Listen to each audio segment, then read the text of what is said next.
दिल्ली के किस विधायक ने कर दी क्रॉस वोटिंग? योगी करेंगे तलब, मोदी शाह मांगेंगे जवाब। ये कैसे हुआ? डिप्टी सीएम ब्रजेश पाठक के साथ दिखे ओपी राजभर। राजा भैया ने वोट देते ही बताया किसे दिया समर्थन। मायावती और अखिलेश हाँकते रहे डींगे। 2024 चुनाव से पहले उत्तर प्रदेश में बिखर गया विपक्षी दल, बदली हवा। संयोग देखिए, इधर पीएम मोदी ने नई संसद का उद्घाटन किया, उधर योगी ने उत्तर प्रदेश से एक बड़ी खुशखबरी दे दी।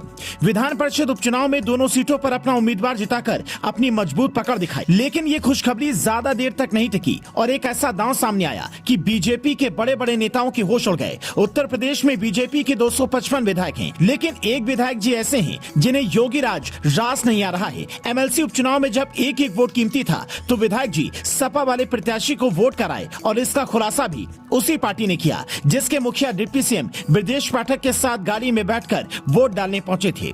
ये ओम प्रकाश राजभर और ब्रजेश पाठक की वो तस्वीर है जिससे देखती अखिलेश का गुस्सा 7वें आसमान पर पहुंच गया, क्योंकि चुनाव से पहले ओपी राजभर पानी पी पी कर योगी को कोस रहे थे, अखिलेश का साथ दे रहे थे। लेकिन जैसे ही योगी दोबारा सत्ता में आए, राजभर के सुर बदल गए और खुद बीजेपी प्रत्याशी में जाकर वोट डाल दिया। इनकी पार्टी के नेता अरुण राजभर का दावा है कि हमारी पार्टी के 6 में से 5 विधायकों ने बीजेपी के पक्ष में वोट डाला। सुभाषपा विधायक अब्बास अंसारी जेल में है, इसलिए वोट डालने नहीं आ पाए। लक्ष्मण प्रसाद आचार्य के निधन से खाली हुई सीट पर बीजेपी प्रत्याशी पद्मसेन चौधरी को 279 वोट मिले और वो जीत गए। लेकिन सपा प्रत्याशी रामकरण निर्मल को अपनी संख्या से 1 वोट ज्यादा मिला, जो ये बताता है कि बीजेपी के किसी विधायक ने क्रॉस वोटिंग की है।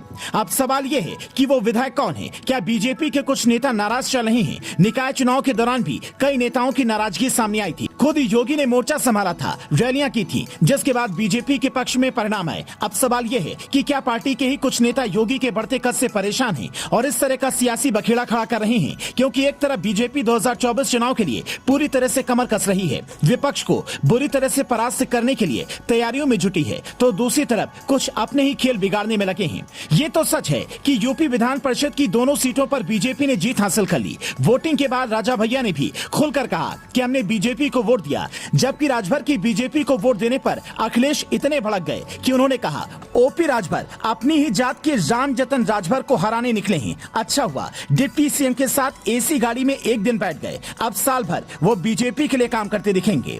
ऐसा कहते हुए अखिलेश की चेहरे की भाव भंगिमा ये साफ बता रही थी कि वो राजभर से नाराज हैं। अब राजभर की पार्टी सुभाषपा ने सपा से नाता तोड़ दिया है। चुनाव में बड़े बड़े सपने दिखाकर राजभर हार के बाद ही लगभग पाला बदल चुके हैं, तो विपक्ष एकजुटता की कैसे दावे कर रहा है, ये सोचने वाली बात है। क्योंकि फिलहाल यूपी के सियासी समीकरण ये बताते हैं कि योगी के बुलडोजर मॉडल और मोदी की विकास परियोजनाएं जिस कदर यूपी के गांव-गांव तक पहुंची हैं, उससे यूपी की जनता के बीच योगी का क्रेज बढ़ा है और निकाय चुनाव में इसका असर दिखा भी है। अब लोकसभा चुनाव में भी इसका बड़ा असर हो सकता है, लेकिन ये तभी होगा जब पार्टी में किसी तरह का कोई विरोध नहीं होगा। इसीलिए बीजेपी को अब जमीन पर काम करने के साथ साथ अपनी पार्टी के उन नेताओं पर भी फोकस करना होगा जिनकी नाराजगी की थोड़ी बहुत खबरें भी मीडिया में आ रही हैं।